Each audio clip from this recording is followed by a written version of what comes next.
The call came in as the last of the autumn color had faded to gray. November 1972.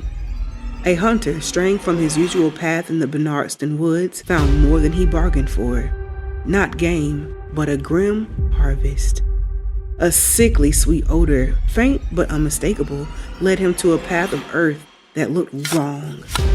The ground was softer here, a scar of freshly turned soil standing out against the frost-hardened earth around it. He didn't dig far, just enough for the tip of his shovel to snag on something that wasn't root or rock, something man-made, plastic. And through a torn corner of that cheap plastic shroud, he saw what no one should ever have to see. This was no recent burial. This was a secret the earth could no longer hold. A body, left in a temporary grave nearly a year before, was being pushed to the surface by the relentless, gassy bloat of decomposition. The anonymous call to the police that followed would exhume more than just a body. It would exhume a lie that had been festering for exactly 1 year since Thanksgiving weekend at Lake Pleasant that ended not in gratitude, but in a silence that had screamed for justice ever since. For Lieutenant Andrew Resnikovich, this gruesome discovery in the lonely woods was the first crack in the wall of respectability and legal cunning. It was the key that would finally unlock the truth about what two men who knew the law better than the police had buried alongside this young woman.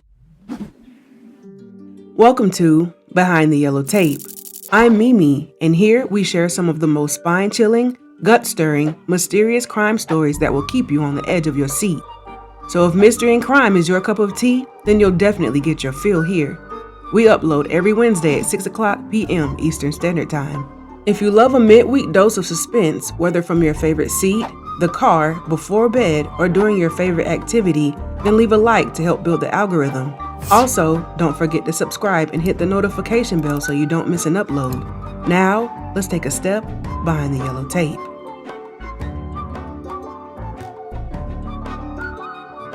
This episode discusses a real historical crime case involving violence. Some of the content has been dramatized based on court records and reporting.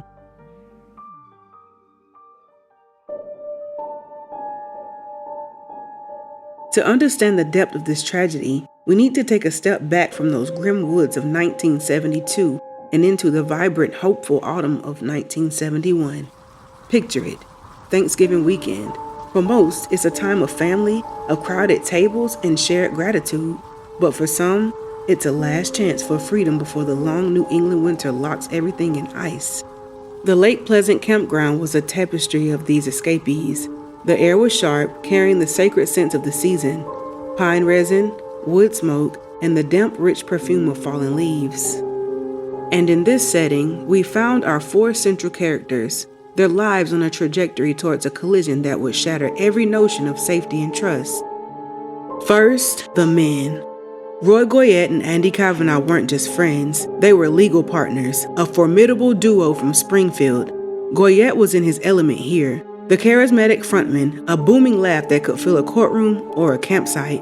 He was the kind of man who commanded attention, a master storyteller who knew how to work a room, or in this case, a circle around a fire. His partner, Andy Kavanagh, was his opposite, quieter, more intense. Where Goyette was all broad gestures, Kavanagh was contained, observant. He was a strategist, the legal mind that worked 3 moves ahead. Together, they were a team, accustomed to control, to winning, to having the final word. And then, there were the women. It's crucial we see them not as victims, but as the full, vibrant people they were. Susan Webster was 22 years old. She was more than a secretary. She was a burst of radiant energy. A newlywed of just 6 months. Her entire life with her husband Robert, a thrilling, open book. In her duffel bag was a half-finished Christmas present, a scarf she was knitting for him, her fingers patiently weaving their future together, stitch by stitch. She had a laugh that was infectious, a spirit that filled a space. Her friend, Jane O'Leary, was 21. If Susan was a spark, Jane was a steady, warm flame. She was thoughtful, observant, the reliable eldest daughter in a loud, loving Irish Catholic family. Her paycheck helped with the household bills. Her presence was a cornerstone. She was saving for her first car, a symbol of her own independence, and she never missed writing her weekly letter to her grandmother. She was the kind of person who showed up, who kept her promises. Their getaway to Lake Pleasant was a simple, innocent escape, a final adventure before the holiday season truly swallowed them whole. Saturday night, their paths crossed with Goyette and Kavanaugh. We don't know the exact moment the mood shifted. Perhaps it was a political debate that got too heated, maybe a joke landing on a cruel edge, or perhaps it was nothing more than the darkness and the alcohol unlocking an ugliness that had been carefully concealed beneath a veneer of respectability. What we do know is that the friendly banter curdled, the laughter died out, leaving only the snap of the fire and the tension of raised voices. The final fleeting image of Susan and Jane alive places them in that volatile circle of firelight with these two men. Susan's vibrant light, James' quiet warmth, both trapped in the closing circle of menace. Then, silence. A profound, absolute silence. By Sunday morning, the campsite was a stage after the actors had vanished. The fire was a cold pit of ash. The women's tent stood as a lonely, hollow shell. Their sleeping bags were cold. Susan's half-knitted scarf laid abandoned. They were gone. Roy Goyette and Andy Kavanaugh were ready with their story.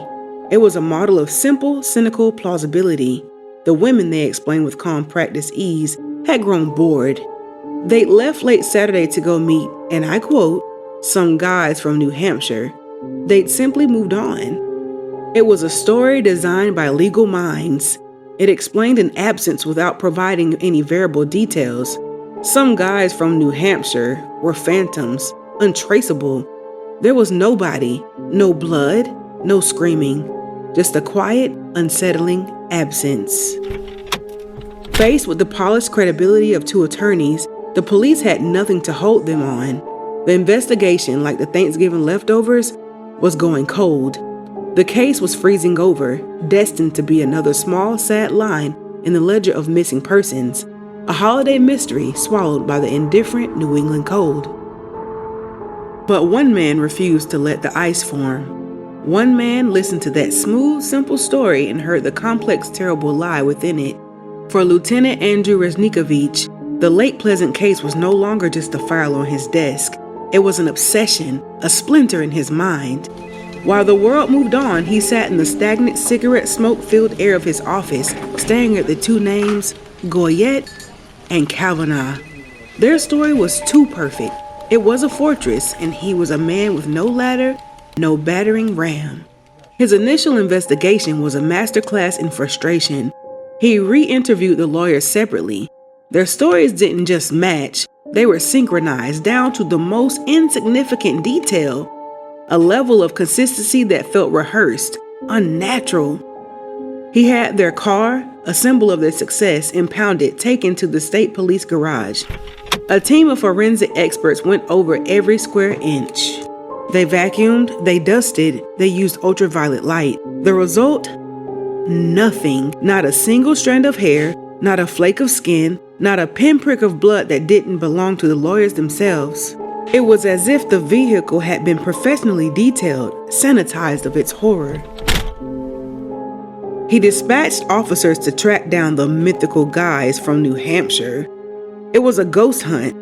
No one in the surrounding campsites, no one in the local bars had seen or heard of them. The lead evaporated into the autumn air from which it came. He was out of options. The case was hours from being filed away in the cold case vault. Another tragic, unsolved mystery. The families of Susan and Jane would be left with only the lawyer's patronizing story that their loved ones had simply abandoned their lives. This prospect was a physical asset in Riz's gut. So he made a choice. If he couldn't go through the walls of their fortress, he would have to go under them. He would gamble everything, his reputation, his 20-year career, his pension, on a single high-stakes play. He went before a judge and, with nothing but his own gut feeling and a stack of circumstantial evidence, argued for a wiretap on Roy Goyette's office and home telephones. This was 1971. This kind of electronic surveillance was rare, legally precarious, and considered a nuclear option. He was asking for permission to eavesdrop on one of the private lives of a fellow officer of the court. The judge, swayed by Rez's raw conviction, granted the order. And so began the long, soul-crushing vigil. For months, the reels of tape turned in a dusty room. Detectives took shifts, donning headphones, listening to the soundtrack of a life untouched by guilt. They heard Goyette discuss tort law, negotiate settlements, plan a fishing trip, bicker with his wife about mortgage payments. It was the mundane drone of a privileged existence. The silence on the matter of the two missing women was a roaring, mocking presence in the room. Each day that passed was a nail in the coffin of Rez's credibility. The pressure from his superiors was a constant, low-grade headache. Then, in the fall of 1972, a nearly full year after the disappearances, the monotony was shattered.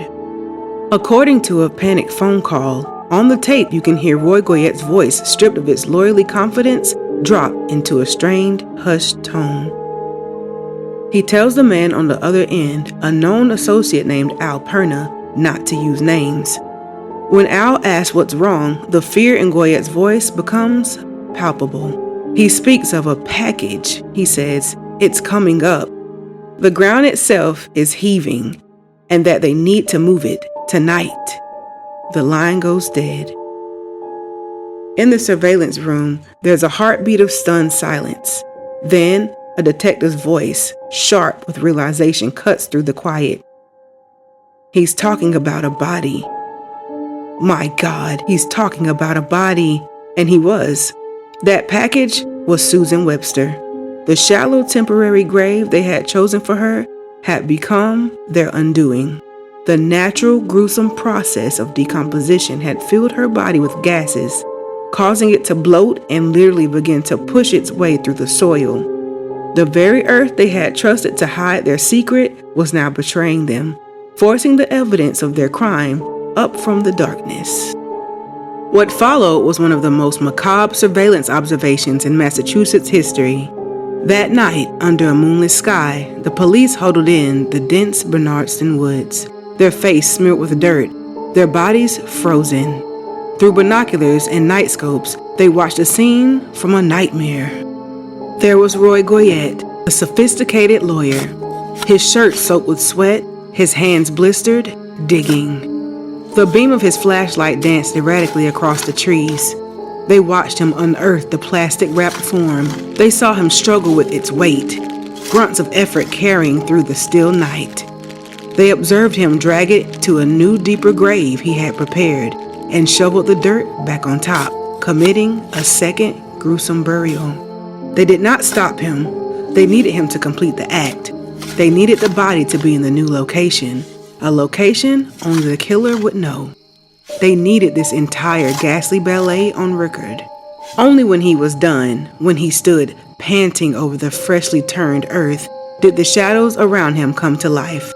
Flashlight snapped on, illuminating his dirt-streaked, horrified face. He was caught, not just with dirt on his hands, but with the stench of death in his nostrils, and his own guilty, panicked voice immortalized on magnetic tape. The gamble had paid off. The fortress walls had finally cracked. The interrogation room was a world away from the wood-paneled courtrooms Roy Goyette was used to. It was a small, airless box, lit by a single harsh fluorescent light. The air smelled of stale coffee and sweat. Across from him sat Lieutenant Rez, the man who had haunted his shadow for a year. Between them on the table was not a legal brief, but a transcript of his own panicked voice talking about a package and crime scene photos of the grave in Bernardston. Rez didn't yell. He didn't need to. He simply laid out the reality. He had him on tape conspiring to move a corpse. They had him on film, digging up and reburying Susan Webster.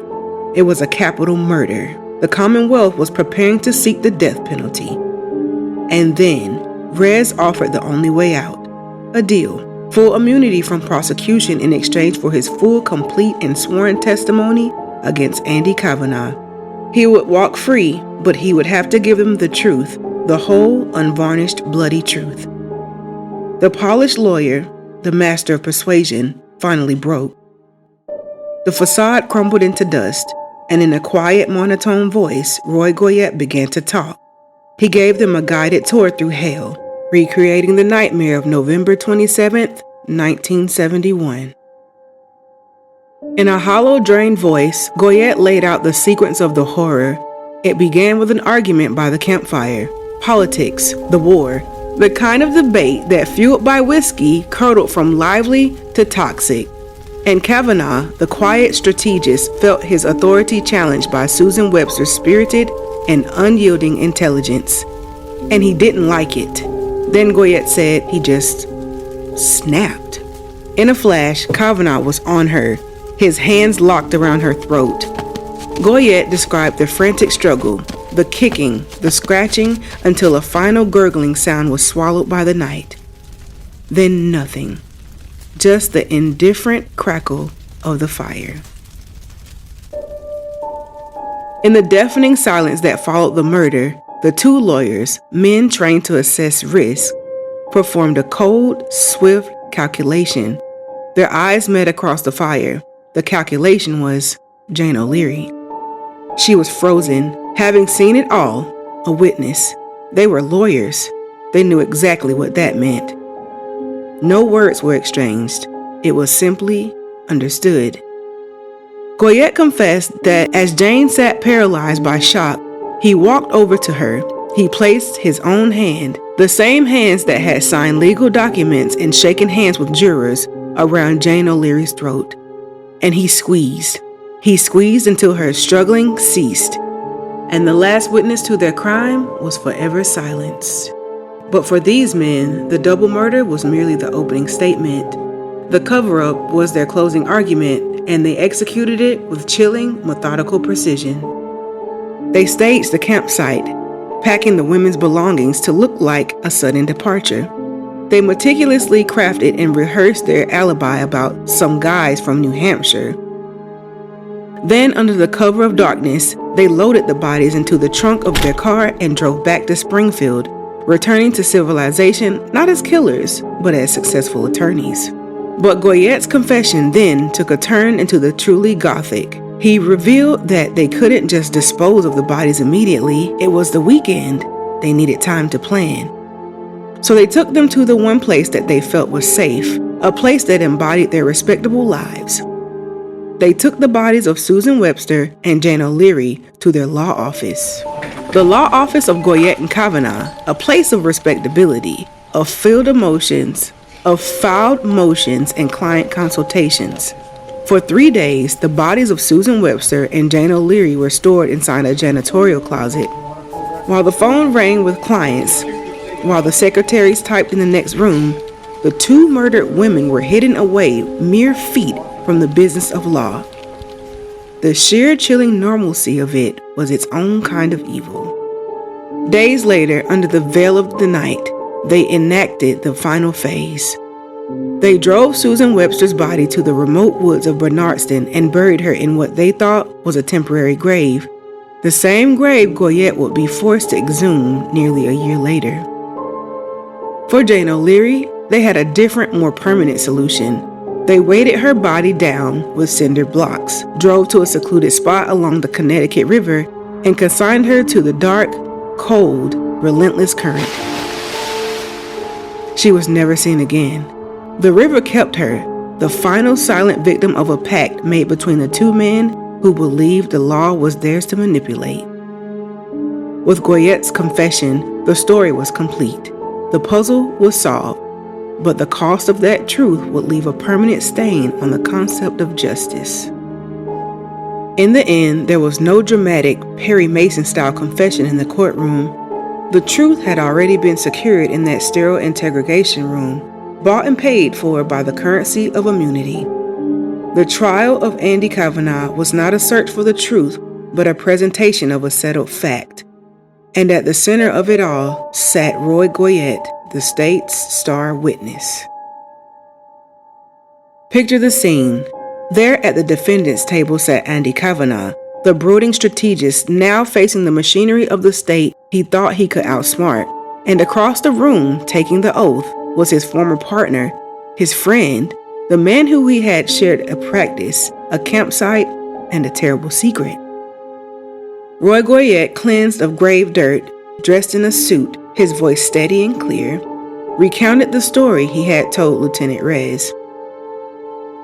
He spoke of the argument, the strangulation, the cold calculation, and his own hands closing around O'Leary's throat. He did so with the calm, articulate demeanor of the lawyer he was. A perfect witness, a confessing murderer, presented to the jury as their guide to justice. For the families of Susan Webster and Jane O'Leary, it was a surreal and gut-wrenching spectacle. The man who admitted to killing their daughter, their sister, was not in handcuffs. He was a free man, walking to and from the witness stand, his freedom the price for his performance. He was the architect of their nightmare, now being used to build the case for a conviction that felt, at best, incomplete. The verdict was almost an afterthought. With Goyette's testimony and the physical evidence from the grave, the jury found Andy Kavanagh guilty of the murder of Susan Webster. The judge sentenced him to life in prison. But life is a malleable term in the justice system. Andy Kavanagh, the man who ignited the violence that ended 2 lives, was granted parole after serving just 14 years.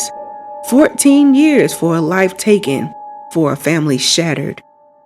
And what of Roy Goyette, the man who confessed to the premeditated murder of Jane O'Leary, who coldly eliminated a witness to protect his own future? He never spent a single night in a prison cell for his crime. He walked out of the courtroom and back into the world. He was disbarred, stripped of his license to practice law, but he retained the one thing his victims had lost forever: his liberty. He traded Jane O'Leary's memory for his freedom, and the Commonwealth of Massachusetts accepted the deal. The Lake Pleasant case is not a tidy story of good triumphing over evil. It is a chilling lesson in the compromises of justice. It reveals a system where the truth can be bartered, where a single piece of evidence, a wiretap recording of a panicked man talking about a package, can be both the key to unlocking a mystery and the key to unlocking a killer's cell. The real horror of this story is not just the violence that occurred in the firelight. It is the violence that continued in its aftermath, the violence done to the very idea of justice.